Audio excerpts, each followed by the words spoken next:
Okay, so my Bonafides. As far as education, I have everything but the piece of paper because I didn't do the internship for a degree in a master's in human and computer interaction from the School of Information at the University of Michigan. And that was circa 2001.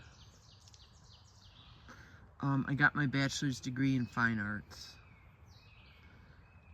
which is, in taking that class, one of the things that, in taking that degree, one of the things that we were required is to take a science class, and I took a science class in physics and in fine arts, which also dealt with, perceptual psychology. And perceptual psychology is the part where, information comes through the senses, the five senses, how the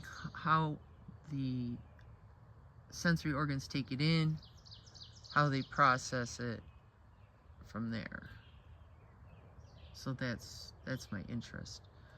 As far as work, so I started my career, I think it was called as a commercial artist back then. That was before computers, and then it became desktop publishing, and then it became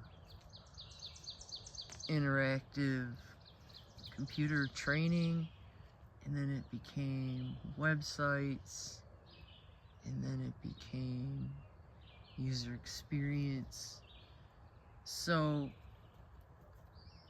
I've worked in an industry and watched how the computer affects us throughout it. And more importantly, I know how processed and how the process goes behind the content that most of the screens have on them, because I created that type of stuff. If you see a interesting book or whatever, or some image that compels you to look at it, and it's easy to read, I've done that work my whole life.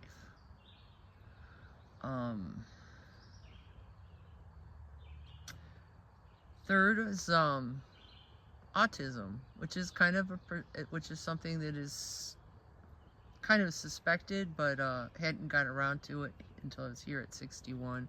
But autism is, by kind of definition, like not the actual, but I would call it a perceptual issue.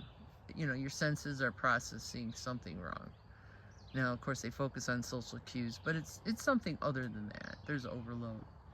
So I have that, and I also have my deep dive autistic interests, and I've had them for a long time. So I would say historical figures who changed how we look at the world during the 1800s. That's what I was into instead of Donny Osmond. And no offense, Mr. Osmond. So, that would be like Helen Keller, who was born, no, I think she was ill. Anyways, she, from a young age, had no sight or hearing. Take a empathy stride on that one for a minute. Anyways, there's a play called The Miracle Worker, how they were able to penetrate that, and then she went on to be an author. Louis Braille, and I don't remember exactly when it was an accident, lost his sight, and he loved to read, and if you're blind back then, before Braille, that was lost to you. Not that a lot of people, had access to information like we do now, but still. So, yeah, he developed Braille. And of course, Abraham Lincoln. And I've gobbled up everything and anything that had Abraham Lincoln since I was probably about 7 or 8. Just,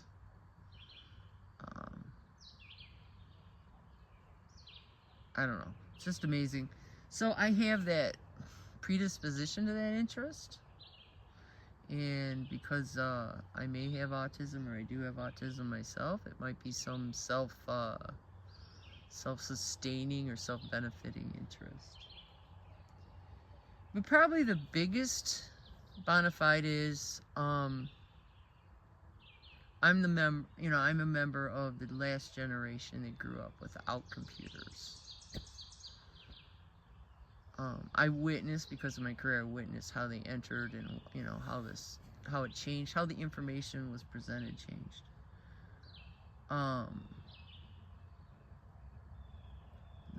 So what I think I'm seeing is a loss of stuff that we had before computers not getting passed on. And that's mostly what this blog is going to be about. Okay, thanks.